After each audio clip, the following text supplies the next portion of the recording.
ये धारावाहिक किसी प्रकार की ऐतिहासिकता का दावा नहीं करता। तत्कालीन परिस्थितियों को दर्शाने के लिए आवश्यक और उचित नाटकीय रूपांतर किए गए हैं। ऐतिहासिक रूप से जोधाबाई के स्थान पर हरकाबाई, हीर कुंवर जैसे नाम इतिहास में प्रचलित हैं। ये धारावाहिक किसी भी सामाजिक परंपरा और पारिवारिक संबंधों का ऐतिहासिक दावा नहीं करता है। इसका उद्देश्य किसी भी समुदाय की भावनाओं को ठेस पहुंचाना नहीं है।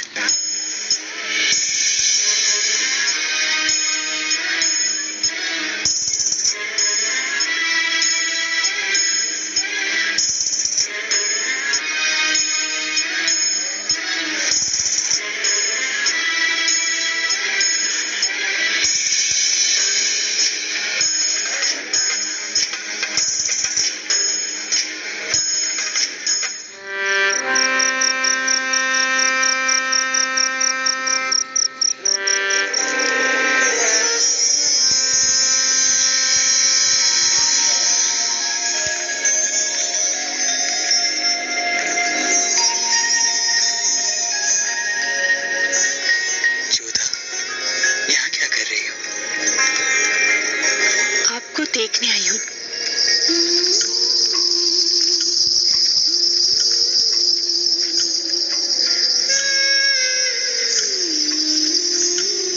तुम तो खुद को आईने में देख रही हो।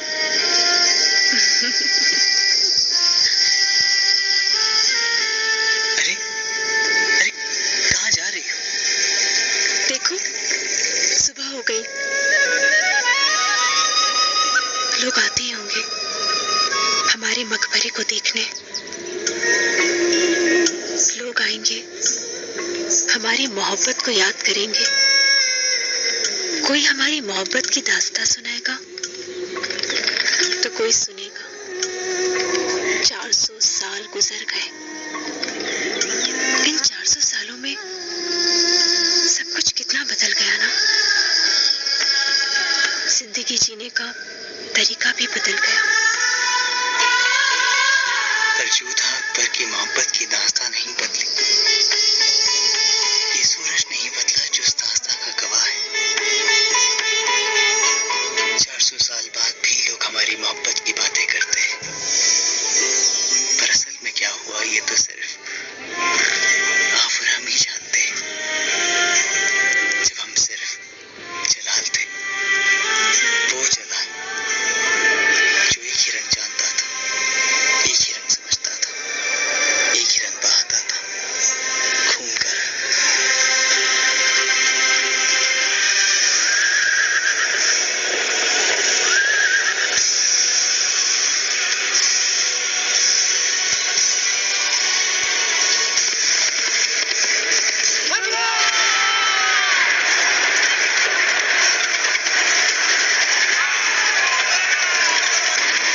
ये कहानी तब शुरू हुई थी जब एक 15 साल के लड़के की शमशीर ने मयान के बाहर सांस ली थी।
बाज रही हमारी।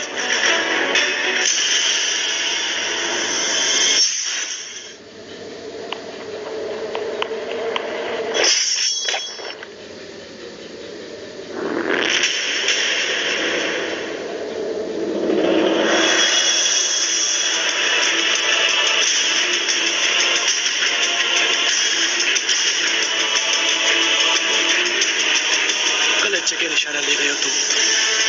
जलाल के पास दिल ही नहीं, जिन सूरमाओं के पास दिल होते हैं उनके पास ना तो फतेह होती है ना ही जिंदगी, सिर्फ मौत, वो भी जिल्लत की।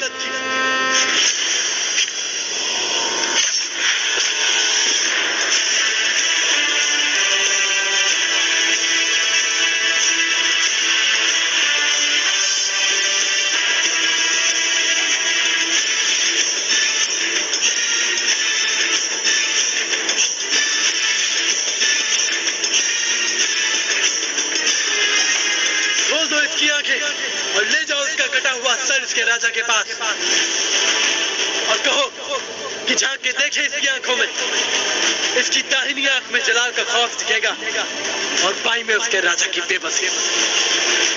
जलाल के सामने सर उठाना मतलब सर गंवाना है। और हाँ, कहना कि जलाल का तोहफा है, जलाल का खौफ है।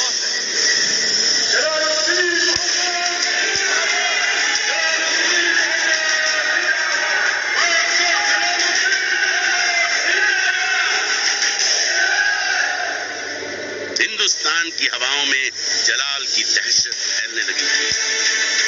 बहरम खान ने एक 15 साल के लड़के को एक बेरहम योद्धा बना दिया था।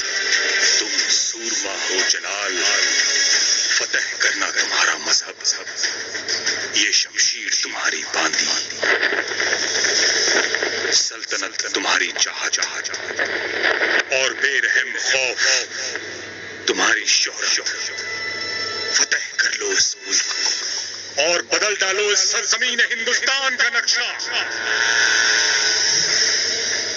शमशीर जलाल की थी, परवार बहरम खान का। चेहरा जलाल का था पर सोच बहरम खान की। वो बहरम खान ही था जिसने जलाल को सिखाया था कि योद्धा के सीने में दिल नहीं होता।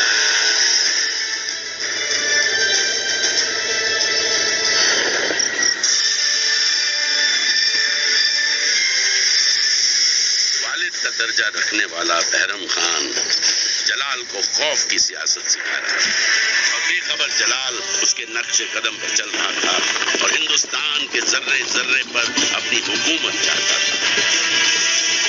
और उसका अकाली वजीर आला बहरम खान उसका खैरख्वाह और चिरे पत्थर बनकर जलाल के जहन पर अपना कब्जा जमा रहा था।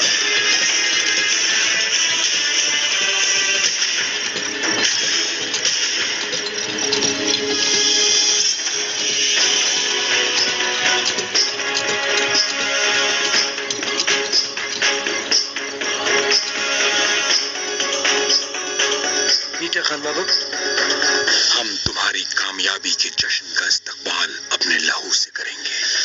नहीं खान बाबा, आपके खून में मुगलिया सल्तनत की तारीख है। हम एक छोटी सी फतह के लिए उसे ज़ाया नहीं होने देंगे। पूरे हिंदुस्तान पर जलाल हुकूमत करने का सपना देखा। बहरम खान की नसीहतों ने जलाल की रगों में इतना जहर भर दिया था कि वो शहंशाह तो बना पर जालिम और वहशी। उसकी सोच में इंसानियत की कोई कीमत नहीं थी। अब वो जलाल नहीं बल्कि जल्लाद के नाम से माना जाने लगा। वक्त के साथ साथ जलाल की क्रूरता बढ़ने लगी थी और वो आसानी से अपने मकाम की ओर बढ़ रहा। ऐसे ही वो बना बादशाह जलालुद्दीन मोहम्मद।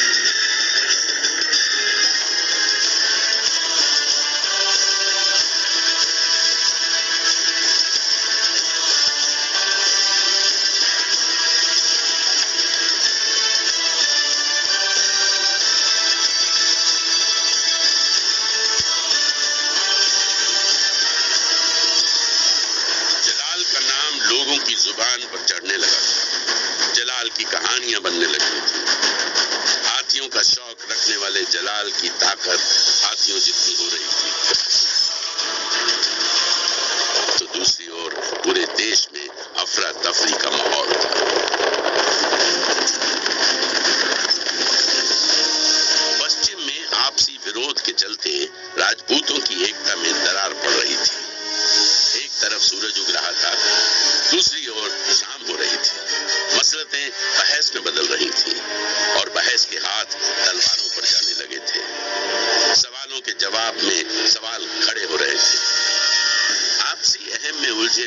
राजपूतों ने भी अपनी कमर कस ली थी, पर भीतर ही भीतर बौखलाए इन राजपूतों को पता नहीं था कि उनके शस्त्रागार में एक ऐसा शस्त्र था जो अकबर के सीने को छलनी कर सकता था, और उस शस्त्र का नाम था जोधा।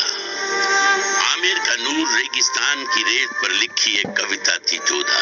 कुछ लोग इसे हरखाबाई के नाम से जानते थे और कुछ कछवाहा राजकुमारी, पर हमारी इस कहानी में हम इसे जोधा के नाम से जानेंगे। एक तरफ क्रूरता और शमशीर की धार थी, तो दूसरी ओर दया और प्रेम की ज्योति।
राजकुमारी ने बिना अनुमति के राजमहल के बाहर कदम तक नहीं रखा।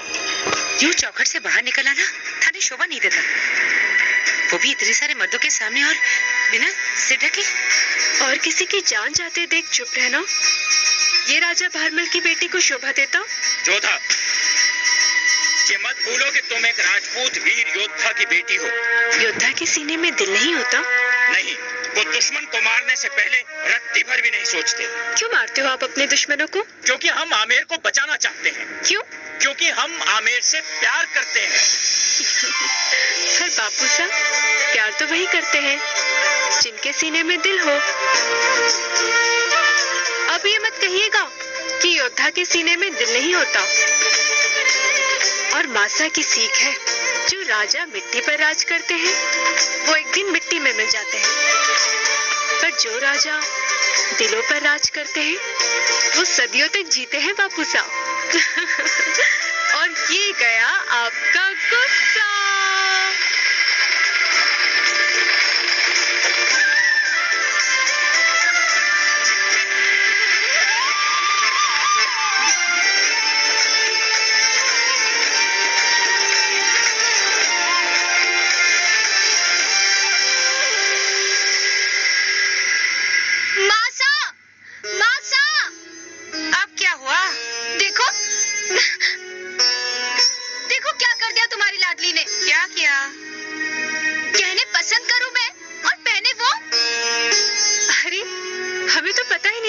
सुकन्या ने पसंद किए हैं, हम अभी उतार देते हैं। नहीं, नहीं चाहिए तेरी उतरन। सुकन्या कपड़ों के साथ रखे थे, हमें लगा मारे लिए हैं। आज इसका जन्मदिन है, पहन लेने देने से। हमेशा आप ऐसा ही करती हो मासा। ये बड़ी है इसलिए हर अच्छी चीज है इसके हिस्से में, और मैं छोटी हूँ इसलिए। सिर्फ छोटी नहीं, छोटी और पराई भी। दरअसल बात यह है सुकन्या, तुम हमें मंदिर की सीढ़ियों पर मिली थी, इसलिए छोटी और पराई में थोड़ा अंतर तो होगा ही ना।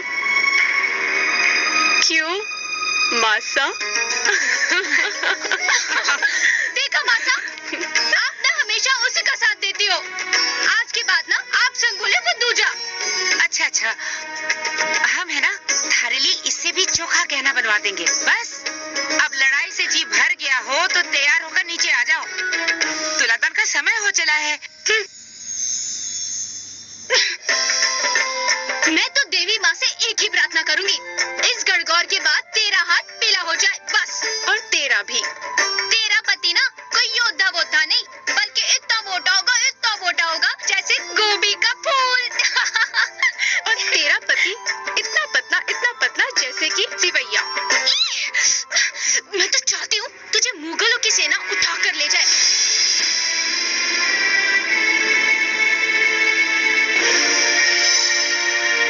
सुकन्या, दोबारा ये बात कभी मत बोलना। बोलूंगी। बड़ी होने का रौब जमावे।